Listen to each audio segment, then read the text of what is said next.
AB1266TC. There are good headphones. There are excellent headphones. There are beautiful headphones. But I think there is only one headphone that can carry the moniker fun in capitals. I've had the pleasure of reviewing these headphones for nigh on 2 months now, coming up to 3, on some of the best equipment that's come through ConvinceMeAudio. With that, why don't we talk about the AB1266TC? I'm Koji CEO.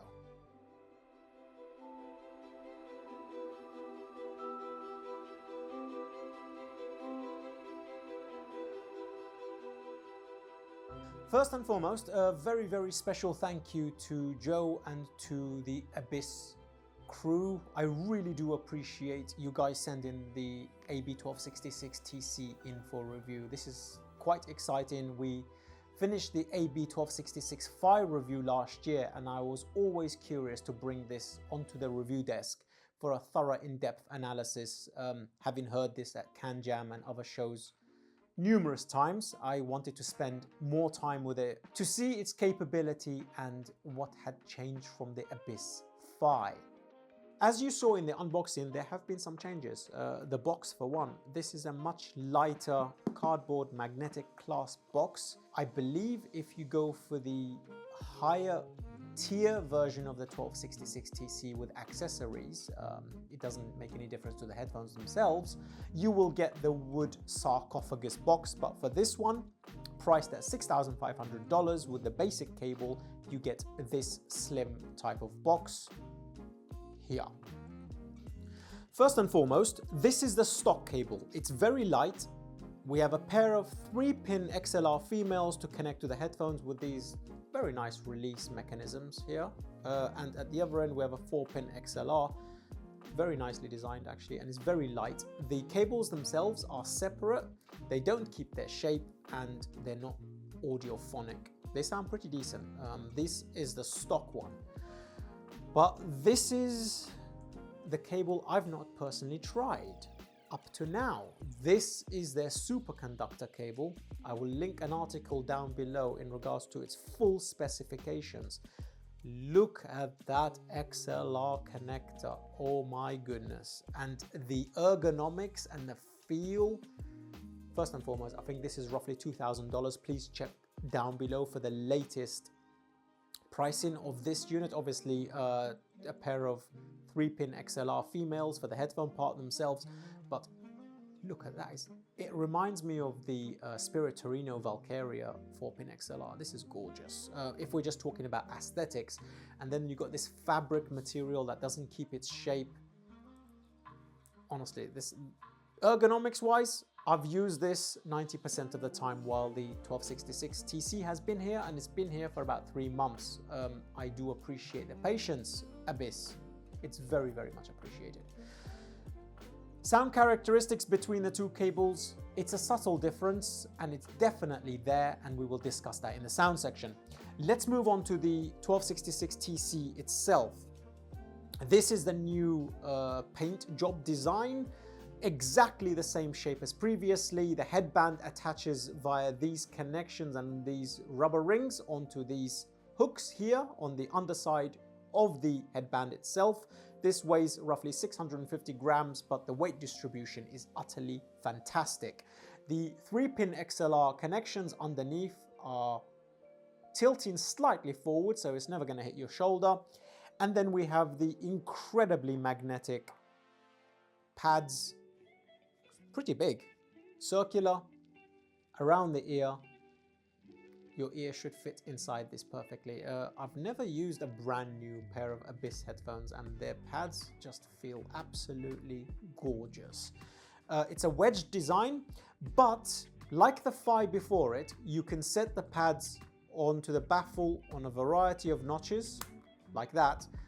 And due to these 8 or 12 locations on the cup itself, you can adjust the sound characteristics of the headphones. And for me, it's about here, like that. slightly forward, and you mark that by the stitching on the pads itself. This is exactly in the same manner as the phi and allows you to break the seal of the pads either on the front top, bottom, rear top, bottom, for ultimate comfort and obviously for sound tuning. Second of all, we have the manipulation of the headband itself, like so. So you can pull it all the way out like that if your head is huge, or pull it back in like this. And also you can tow the drivers out like so and tow the drivers in like that. I'm not going to lie to you. This is a 2-day experience. Adjusting and manipulating the frame takes time. Not only that, it takes time to tune it the way you like it for your head shape and the physiology of your ear canal, etc. Because for every one of us, it's slightly different. For me, I like to pull the headband out about so, and then toe out about so. So, what happens when you manipulate the frame and change the position of the pads? What type of equipment can you run the AB1266TC on? And what has been the chain that I have tested this unit on? With that, let's move over to the sound desk.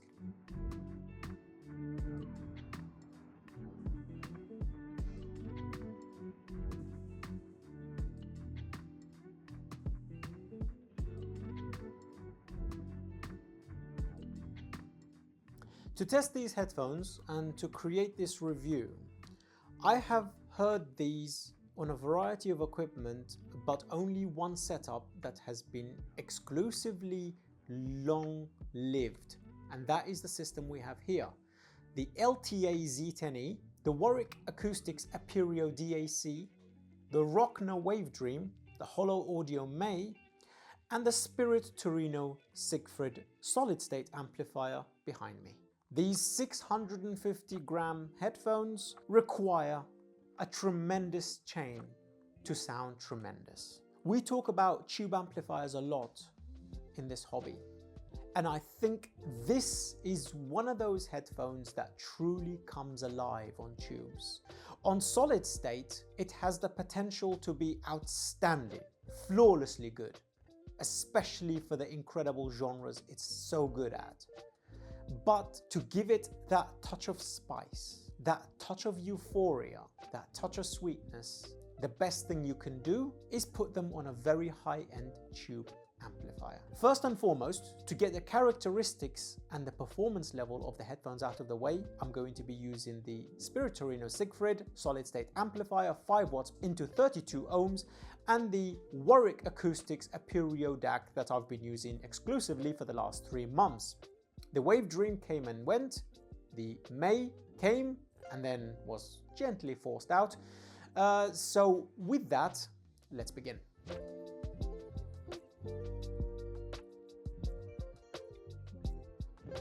The original AB1266 Phi was definitely a V-shaped headphone, but due to the performance of the transducers themselves, nothing from the mid-range I felt was lost. It was just pushed back away from you, so giving you a very vast arena-esque sort of soundscape. The TC has dialed that in a little bit. It's still more treble prominent and leaning, but the mid-range definitely comes forward a lot more.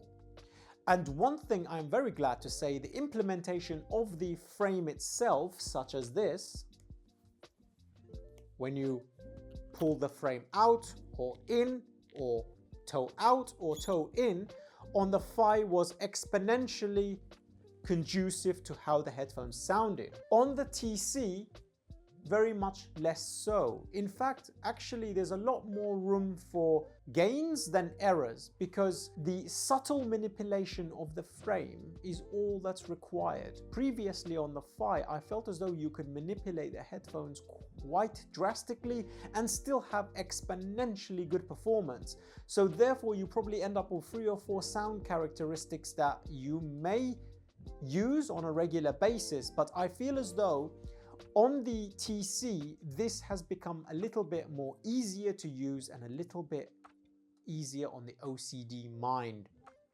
Toe in versus toe out, still prominent obviously, but you do not have the large room for error you did in regards to bass response, the way it was categorized on the Phi previously. So on this unit, the Sigphrid solid state amp, and on the Aperio, subtle V, the most fun bass response of any headphones. And we've got Shangri-La, Aperio, heard the HE-1, Valkyria, and the list is endless. I just finished the X9000 review for you guys, and Utopia, etc.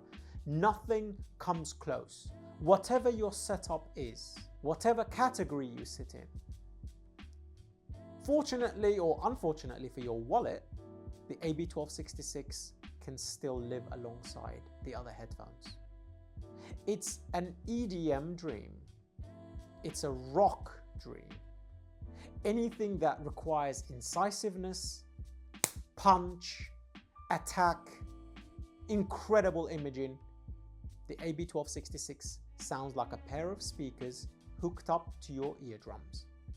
Being able to circumvent and dismiss traditions where we like a good seal for headphones, here you break the seal to get that thunderous, subwoofer-esque, dual channel bass response. It's alive, genuinely enthralling. You can't help but tap your feet. But it most certainly is not a one-trick pony. It's incisive, yes. It's got an enormous stage, yes. Superb imaging and layering, indeed.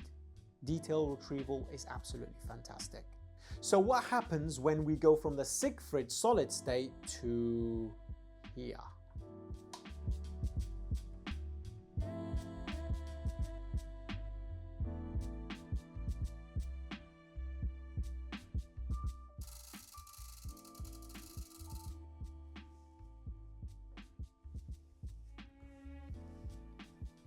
The AB1266TC on tubes. What happens to that one-trick pony of incisiveness, fun, and incredible bass response? You take that headphone to a whole different category. This is where you bring jazz, you bring Billie Eilish, you bring classical. This is where you go from toe in, collapsing the stage, where you are, I would never say these headphones are intimate, but a more intimate stage, you in that tight environment of EDM punch and attack, where every nuance of sound is highlighted in the air, where you can follow every element of sound in the air, to opening up the stage, where Billie takes a step back. She's 10 feet away from you. You are sitting in the arena. You are rows upon rows back in the auditorium. And then the height of the drivers, the width of the drivers, due to the angle of the manipulation of the headband tilting on its axis, the stage like so, opening up an arena that is like the IMAX, where you have a stage on the LTA Z10E that is at least 20 feet deep, 50 feet wide. And this is where you listen to live orchestra and live music, where every nuance of the crowd, you feel as though the energy of the crowd comes through the transducers. You feel your heart rate go up. And the detail retrieval of these drivers can showcase the elements of fingers across fretboards, bows running along strings, drum skin, timbre, texturally rich. And then you realize the AB1266TC is not only an EDM monster, but the headphones themselves can be a daily driver.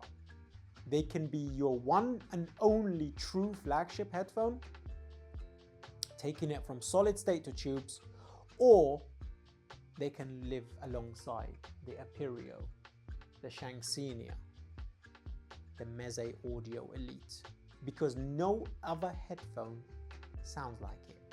It's the sports car you take out once or twice a month, or if you live in Malibu, it's the sports car you take out every freaking day. It's up to you. The ability to manipulate the frame, the pads on a regular basis and fine-tune is very adaptable. This is a concert hall.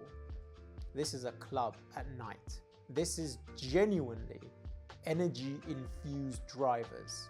One of my favorite EDM headphones that, I'll be honest with you, even HE-1 struggles to match for this category.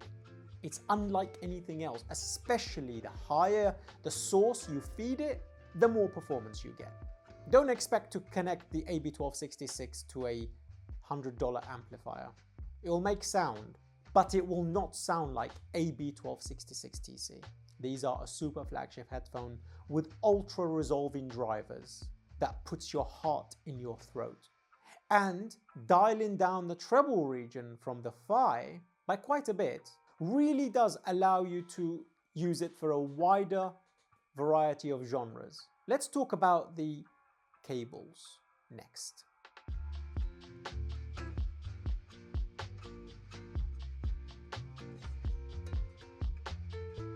When using the stock cable, I found genuinely the treble region was a bit more pronounced. It provides this lovely sheen to everything, as if you're looking into a silvery mirror. I like it, I genuinely do, but the mid-range is a bit more flat and neutral. But with the superconductor flagship cables, everything warms up a little. Mid-range tends to come out a little bit more. Everything seems to be a bit more refined. So much so that I genuinely don't like using the stock cable much. I've tested it for the purposes of the review, but the superconductor cable honestly adds that tiny pinch of spice to an already very beautifully cooked steak. I'm very happy with it, genuinely. And the ergonomics of the cable is lovely as well. But it does change the characteristics of the headphones a touch. I was surprised, because it's always IEMs first for cables, then headphones, and then speakers, and then finally interconnect. But the difference was there, off the bat. And just for transparency's sake, I have put the 1266TC through 200 hours of burn-in, because they were brand new, including the cables at the same time. So that, for those of you who believe in such things, and break-in is definitely a thing, those needs have been met as well. How about on other equipment apart from the ones at the studio? Listening to the 1266TC on the Lina stack from DCS, I think is my favorite experience, setting aside the Aperio and Z10E. It's sweet as honey, liquid sounding, liquid gold. Genuinely, it's so smooth, and the mid-range is utterly perfect. That is a system where the 1266 shines, and that is a system that hopefully is coming in for review very shortly, and I promise I will run the 1266TC on it and give a bit more of an analysis on that system during that review too. But that's been my favorite solid state.